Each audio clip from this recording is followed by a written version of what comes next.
This gospel is usually referred to as the gospel of thanksgiving. As a matter of fact, if you look at the lectionary for Mass on Thanksgiving Day, it's this gospel.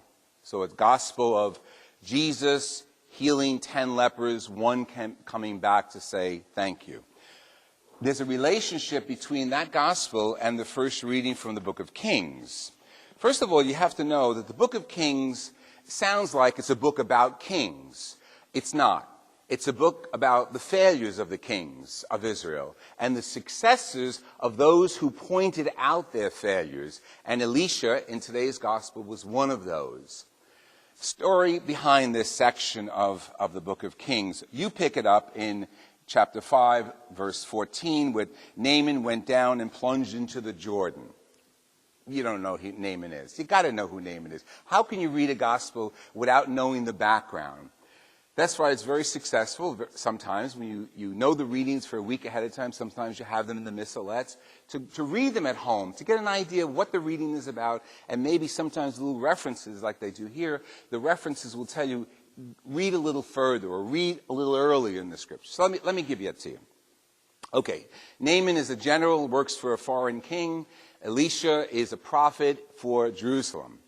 And Naaman comes down with leprosy. Now, leprosy today is called Hansen's disease, but it was debilitating. It was ugly. It made people's skin and eyes and extremities very ugly to look at and literally looked like they were falling off.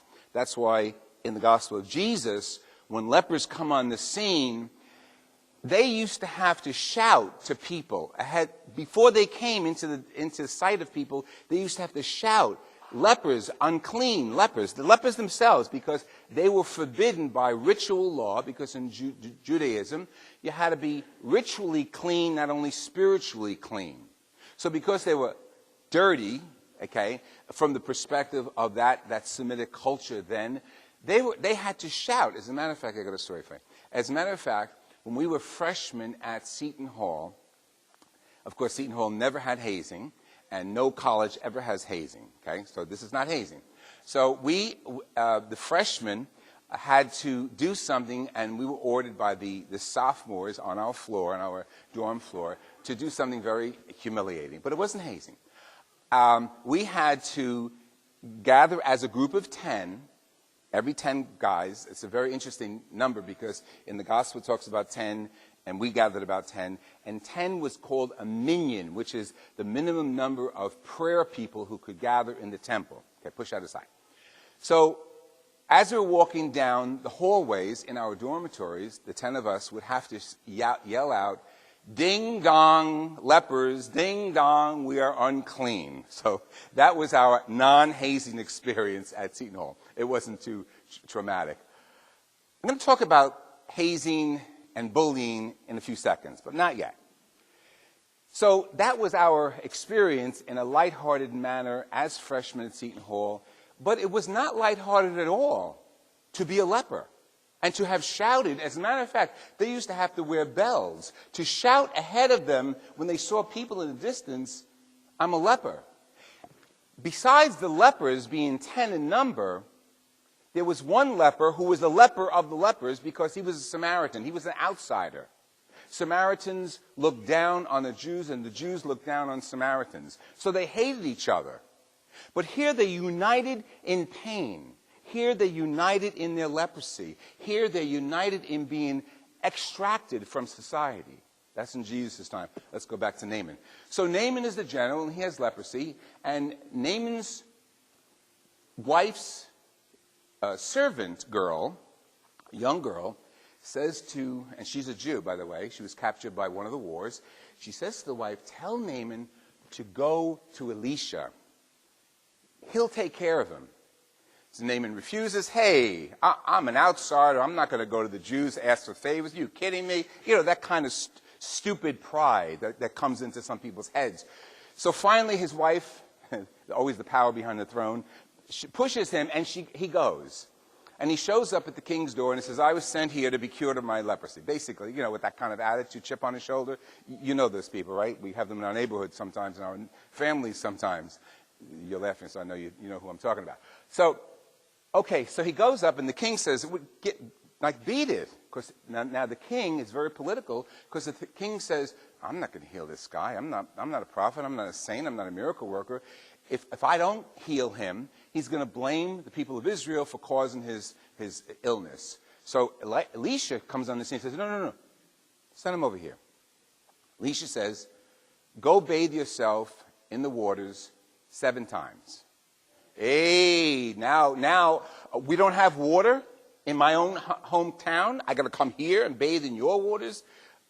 Do what he says. The girl says, okay. So he goes.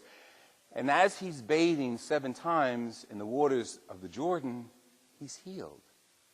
His skin becomes like that of a child. The child who encouraged his wife to encourage him to go to Elisha. The combination, the roles of individuals in our lives, the goal of all of us to be, in some sense, adult but childlike in so many ways, to accept the simplicity of hope, to accept the simplicity of faith. Okay, so he's healed, and he goes back to Elisha and says, this is wonderful. He says, I want to pay you. Let me pay you. Elisha says, no, there's no pay. It's God's miracle. No, I want to pay you. I want to do something. There's nothing to do. Just thank God. And what he does, and then you hear that in this section of Book of Kings, chapter 5, he asks for dirt. Now, you heard that. You probably went over your head. Why would he ask for dirt? He asked for soil from Jerusalem so he could bring it back to his own country and there, on the soil, worship the God of Jerusalem. Worship God. Now, today, you and I don't think that way necessarily, but, maybe in some ways we do. Sometimes we think a shrine is more holy than our bedrooms or our kitchens. Sometimes we think we have to go to Lourdes to be healed of some affliction. I'm not putting down any of the shrines and any of the holy places of our faith, but God comes to us where we are. So in this case, if it's Wayne, New Jersey, God comes to us in Wayne, New Jersey, and if we listen to the words of Jesus, your faith has saved you. He says to us, and he says to the leper, your faith has saved you. He could be saying that to Naaman. Your faith in the word of Elisha has saved you. Even though his faith was a little shaky, even though he had to be encouraged by his wife, to respond, his faith saved him. And that's how curing happens. That's how healing happens in our lives. That we have to say eventually, I don't have the power to do it. I can't do it alone, whatever it is. But if we have faith in God taking over our hearts and minds, God, I want to put it into your hands. We say it every time we come to Mass, the Lord's Prayer, your will be done. We do say that. We need to integrate it, I think, every day in our lives. Your will be done. Your will be done. Let's go to Jesus now. As he's talking to this leper who's a Samaritan, who's an outsider, who was among those 10, the bullied one. Among those 10, the isolated one. Among those 10, maybe the gay one. No one has the right, even as Jesus confronts them, no one has the right to presume condemnation. With all the power of faith that any of us have, it's Jesus that we go to. And Jesus sets the standard. And Jesus has respect for human rights. And Jesus is the one who heals. And Jesus is also the one who condemns. We go before Jesus because we understand here in the 21st century, bullying still goes on, to the point of leading people to suicide. Bullying still goes on to the point of whether it's a race, or whether it's a gender, whether it's a gender choice. Any of those aspects of our lives, we have no right to condemn or bully or mock or put anybody on the ground or on the cross because they are different than I am.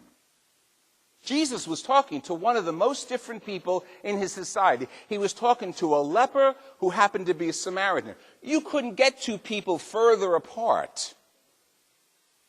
The Samaritans worshiped differently. They had a different temple. Everything was different. But that man, when he realized he was going to the Jerusalem temple with the other Jews, he was going to the Jerusalem temple to be healed because the priest had to finally declare the healing. They were all healed and they realized it, but only one comes back to Jesus.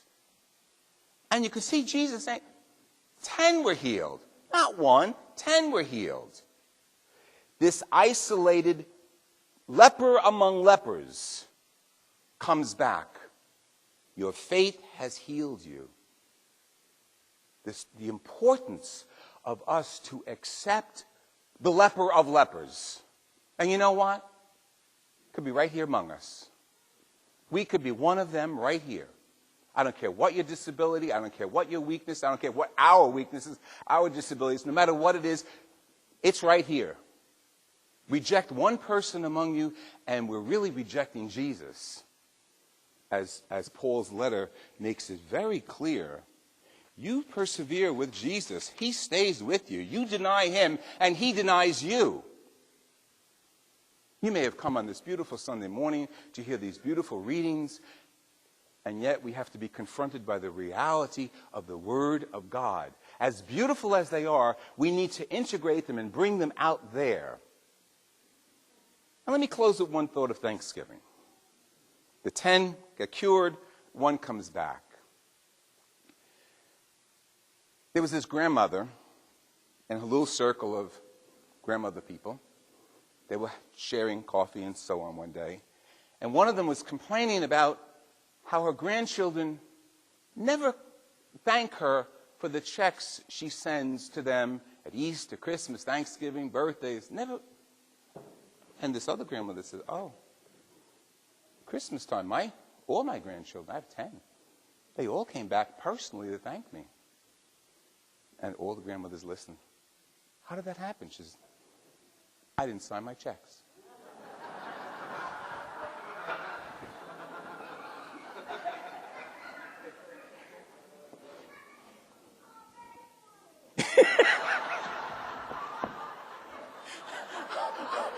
Who's that kid?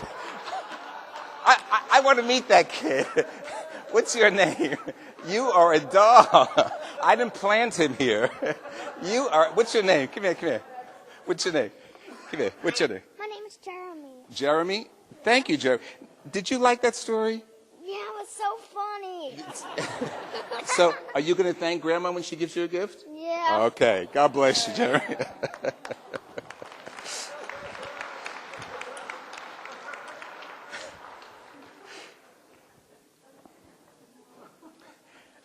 Let us